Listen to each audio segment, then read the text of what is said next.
Welcome to Live Interactive English. I'm Kim. Hi, I'm Mike. Ooh, look at this. It's the complete. It's got an egg and some bacon. Are you looking at crepes? Yeah. Should I not be? I'm hungry. And no, I'm not looking at crepes. I'm looking at galette. Because these are the savory ones. Remember from yesterday? Yeah. And look at this one. Pastrami beef and spinach. Ooh. You want to try that one? Ooh, ratatouille and basil. Or if you got a sweet tooth, here they have the gelato flavored one. Here they have the double chocolate one. Here they have some kind of cream. I'll take that one. But let's first get back into our article. But I'm hungry. I know, me too. We've only got the second half to go, so stay with us and don't order any crepes yet. All right, well, I'll be eating the second half of your crepe.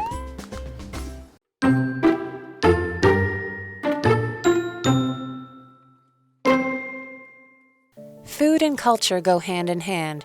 It's hard to talk about food without also talking about the customs that are associated with it.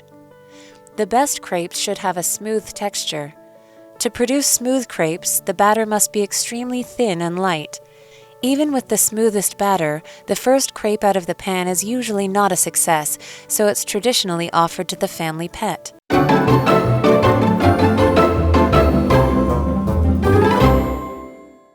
Okay, so crepes, yes, the happy accident eaten around the world, but not eaten here, apparently. Not yet, anyway. We're going to have some, but we'll talk about the article first. So, food and culture go hand in hand. That's what we read first. And so now, yes, we're looking at the influence that crepes have had around the world, and food and culture, they go hand in hand, right? A great way to learn about a culture is to enjoy its food. And one way that cultures spread around the world is by having food or having their food be introduced to people in different places. It's hard to talk about food without also talking about the customs that are associated with it. Okay, so food and customs go hand in hand because customs are a big part of culture. Isn't that right? Customs are things that certain cultures do that are special to that culture. So if you cook your food a certain way, or you cook a food on a certain day, maybe for a holiday,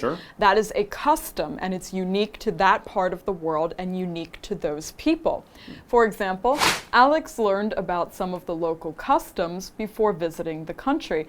And that's a good thing to do so you don't offend somebody or so you know what you can and can't do in someone else's country. That's right. We see customs in all sorts of places. Japanese people bow. In Taiwan, you might give someone a red envelope as a gift. And these are things that people in other parts of the world wouldn't necessarily do. But for those locals in that culture, that is their custom. All right, so let's talk about some of the customs that we might associate with crepes. Well, the best crepes, it says, should have a smooth texture. Oh, so now we're talking about making them. So if we're talking about a smooth texture, it's got to feel very kind of soft in your mouth. Not crunchy and hard, but very soft like ice cream. That might have a smooth texture.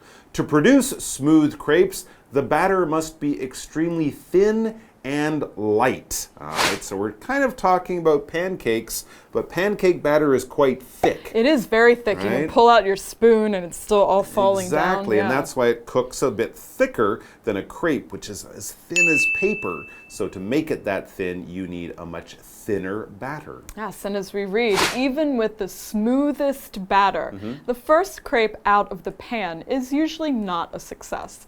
So it's traditionally offered to the family pet. Oh, so this is a custom that goes with how you make crepes. Very interesting. I guess it gets a little burned or something like that. A little bumpy or something. A little bumpy, something like that. So you give it to your dog or cat or something. That's a custom that you might see in French homes because the batter was not quite so smooth and the crepe didn't turn out quite perfect. Yeah, so if something is smooth, this adjective means it's not rough. If your skin is very dry, it might feel rough. It might feel a little uncomfortable when you touch it with your skin. You might put cream on your skin to make it softer and smoother, okay? And also, when we polish things and shine things, we might make them smoother. If it's smooth, your hands will move over it like they're moving over ice or silk or something like that. It's not rough. It doesn't sort of bite and catch at your fingers. They move across very, very smoothly, like going over oil or something like that. The salesman said this cream will keep your skin smooth. Oh, on a cold winter's day, your skin can get dried out and rough. So people often put cream on their skin or on their lips to keep them smooth and not being rough. That's right. And the crepes need to be extremely smooth so that they come out correctly. Extremely is an adverb just meaning very, very, very. If something is extremely, it's very, very, very that thing. Maybe summertime, it's extremely hot outside. It's very, very hot. It's very, very, very hot. Yes. I don't like it. So for example, I thought that the movie was extremely hard to understand. I don't get it at all.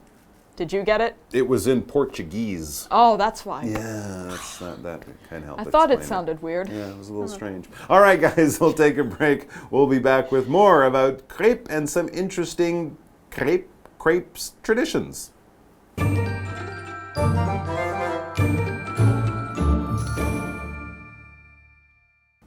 Hello， 大家好，我是 Hualien。我们在第一天的课文介绍了可丽饼的起源，那接着要来看看它对饮食文化有什么样的影响。毕竟我们在谈论食物的时候，很难不谈到跟它相关的习俗。那课文就写到说，最棒的可丽饼应该是要有滑顺均匀的口感，然后你要制造出这种均匀的可丽饼，它的这个面糊呢就必须非常的轻薄。不过，即便是最均匀那种面糊啊，通常第一片都会失败，所以传统上他们就会把它拿去喂家里的宠物吃。好，这边有3个单字 ，custom 就是风俗习俗，它也有惯例的意思。那么 smooth 它是可能是形容光滑的、滑顺的，或是稠度是均匀的。Mike 老师刚刚他用到 bumpy 这个字 ，bumpy 可以形容是凹凸不平的、崎岖不平的，或是颠簸的那种意思。好，还有用到 crunchy，crunchy 则是形容是松脆的、嘎吱作响、咬起来会烤的那一种。好，下一个单词 extremely 它是副词，用来表达极其怎么样、非常怎么样，所以它意思就是 very very very 怎么样那种意思。好，那他的例句提到说，那一部电影很难看懂，这时候老师们就开玩笑说，那部电影是这个葡萄牙语发音的，难怪听起来就会怪怪的。所以这时候老师说的这个 Portuguese 这个名词就是指葡萄牙人或是葡萄牙语。那么我们可以用 weird 来形容它是奇怪的、怪异的。那 weird 是拼作 W-E-I-R-D。好，这个段落有2个文法重点，那我们就进入文法时间。大家好，又看到我了，我是文法界的女神 Fashion Fanny。Hanny 又被我派去买真奶了。好，那我们再来看下一个重点咯。句型 it is 形容词再加不定词，像这样的句型啊，我们是用 it 当虚主词来代替后面真正的主词 to be 就是不定词这个部分，就可以表达说做某事是怎么样的。像你可以说 it's impossible to please everyone， 要讨好每个人是不可能的，你不可能让每个人都满意好吗？除非是我。好，第二重点是动词 associate 或是 associate， 它表示使什么有关联，把什么联系在一起。当你说 A be associated with B， 就可以表达 A 跟 B 相关 ，A 会联想到 B。举例来说 ，These symptoms are associated with anxiety， 这些症状啊是跟焦虑症有关联的。好，那我们现在文法就先讲到这边咯，待会见。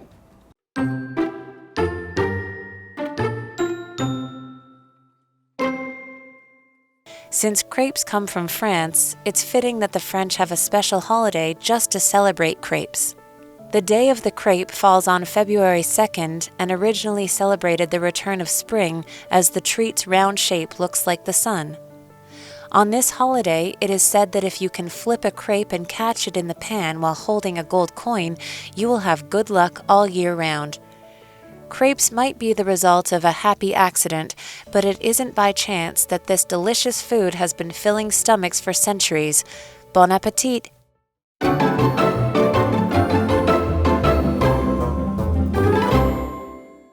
All right. right, so now we're back and we're going to be having a look at another interesting crepe tradition that comes to us from France. So if you're into your crepes and you want to make a few, make sure they're smooth. If it's too bad, feed it to the dog. What if you don't have a dog? Can you feed your crepe to your fish? How about the cat? The cat might like it. I don't know. My cats are kind of picky. It depends on your cat. That's true. I would probably just eat it. And if you're putting it down in the cat dish, you could just put some cat food on it. I think you've just invented a new crepe. The cat food crepe? The cat food crepe. Cat crepe. There we go. Brilliant. All right. Anyways, so we're going to be doing that, but we're also going to be following another tradition. So let's get back to the article to see what it says. Since crepes come from France, yes, it's fitting that the French have a special holiday just to celebrate crepes. Oh. It's National Crepe Day. Well, in the U.S., we have National Donut Day. Get out of here. National Ice Cream Day. Get out of here. I'm sure there's National Pizza Day. There's got to be a National Hot Dog and Hamburger Day, too. Of course, what's more American than that? Absolutely, that's crazy. Yeah. All right, well, let's talk about National Crepe Day. Well, the day of the crepe Okay. falls on February 2nd. Oh, it's cold. I know. Okay. And originally celebrated the return of spring, as the treat's round shape looks like the sun. February 2nd's a little early for the beginning of spring. It's about 6 weeks early for spring. But it is traditionally. kind of that sad time of the year when it's cold and dark, and I could use some nice crepes around that time of year. Give you a little mood boost. I think that's a very fitting time to have a holiday, and a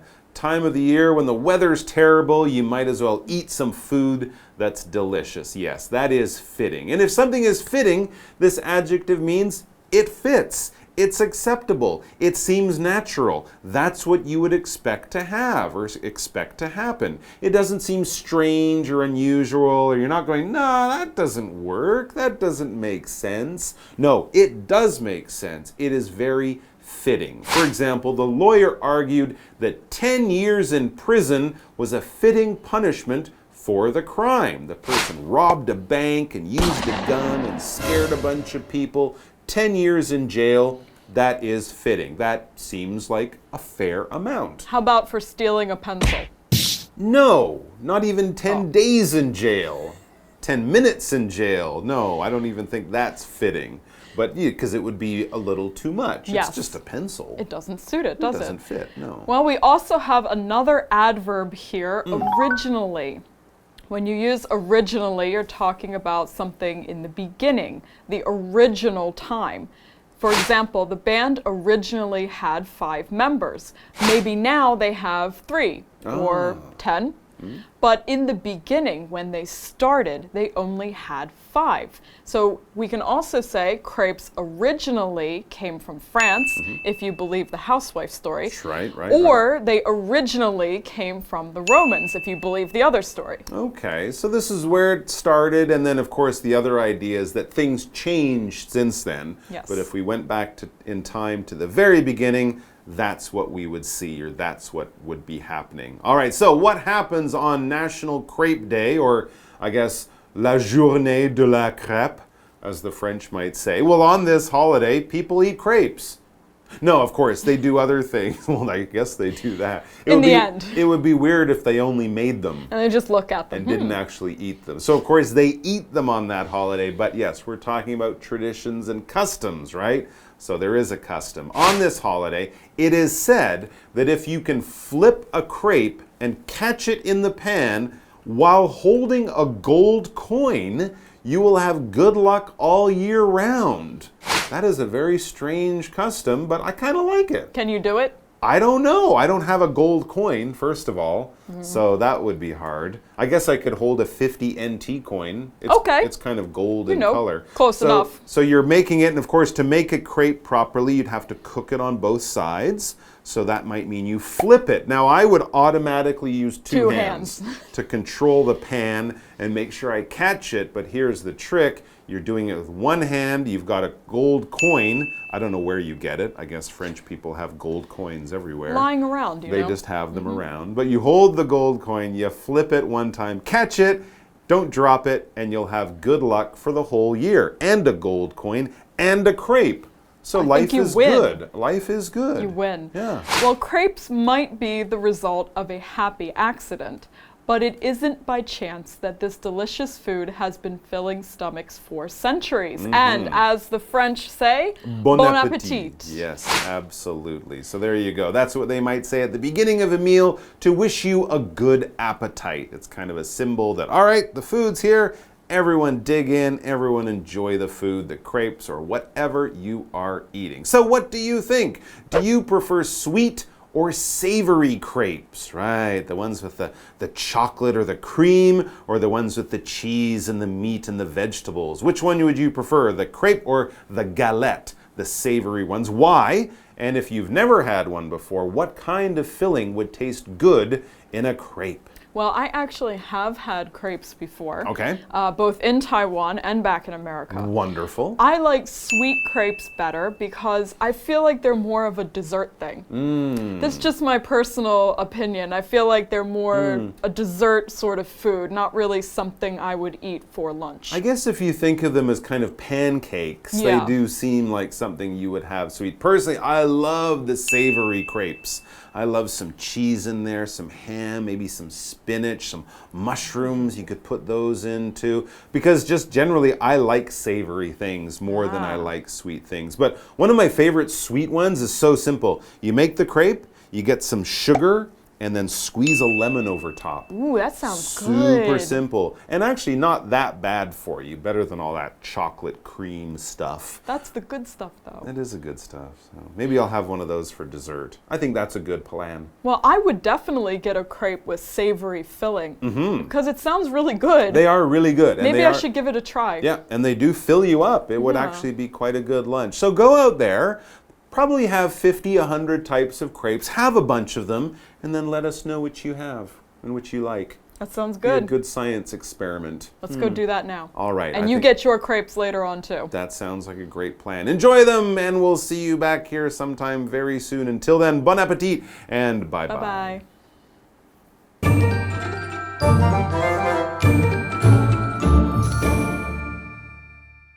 由于可丽饼是来自法国，所以法国人有一个特别的假期来庆祝可丽饼。这件事听起来蛮合理，是蛮恰当的，对不对？好，那这个节日呢是在2月2号，最初是为了庆祝春天的到来。那因为这道食物它的这个圆形的形状看起来就像太阳一样。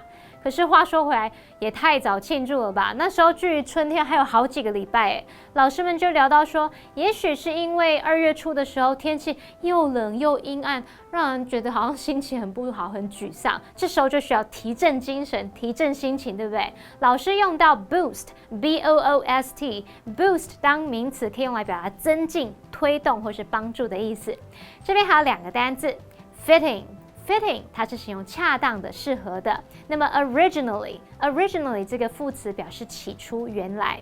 课文就接着写到说，据说这个节日，如果你拿着金币，同时还能把这个可丽饼快速的翻面，并且用锅子接住，那么你一整年运气都会很好哦。好，这边出现4个文法重点，那我们就进入文法时间。Hello， 我又回来喽。好，那我们来看文法重点。第一个是 It is said 加上 that 子句来表达据说怎么样。像我们可以讲说 It is said that Bill and his wife are getting a divorce。据说啊 ，Bill 跟他的妻子要离婚。我没有在说哪一个 Bill。好，再来看第二重点是 If 引导条件句，它的句型是 If 主词加动词，逗号，主词加上 will、may 或是 can 再加原形动词，可以表达说如果怎么样啊，什么什么将会或是可能或是可以怎么样。举例来说 If it doesn't rain tonight, we will have a barbecue in the yard. 如果今晚没下雨，我们将会在院子里烤肉，一起来哦。第3个重点是 while 在这边当连接词，表示在什么什么时候。那么当 while 连接的前后子句主词都相同的话，你就可以把 while 后面的主词省略，然后把这个动词改成动词 ing。我们用句型来看比较清楚哦。主词加动词 while 主词加动词可以省略成主词加动词 while 动词 ing。例如 Grace watched TV while she was knitting。可以简化成 Grace watched TV while knitting。Grace 她一边看电视一边在织东西。第4个重点是 all year round， 表示终年，一年到头，一整年的那种意思。举例来说 ，The amusement park is open all year round。那间主题游乐园啊，全年无休，我们可以一起去玩哦。好，那不管怎么样，以上是今天的讲解喽。那我们下次见了，拜拜。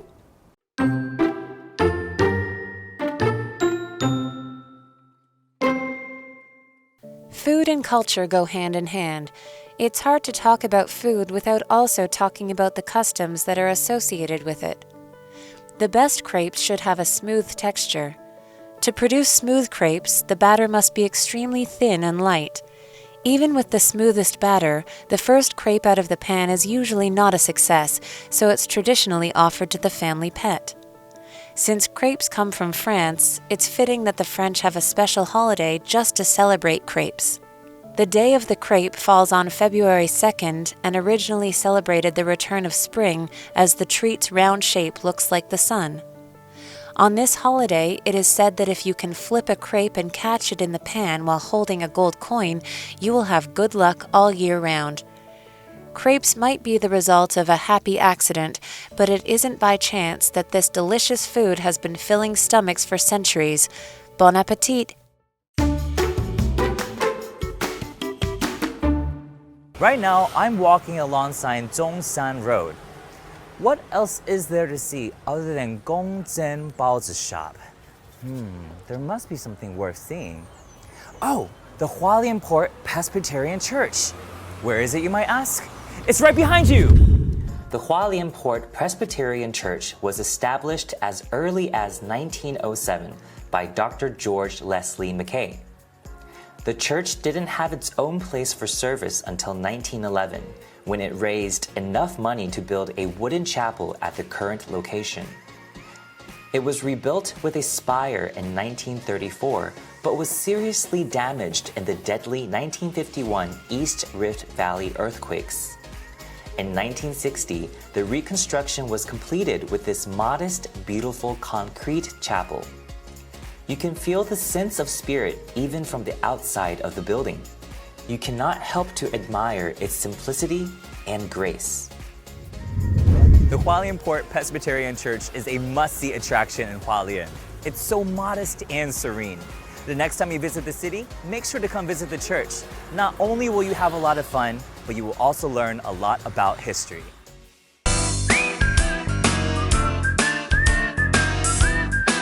See you next time!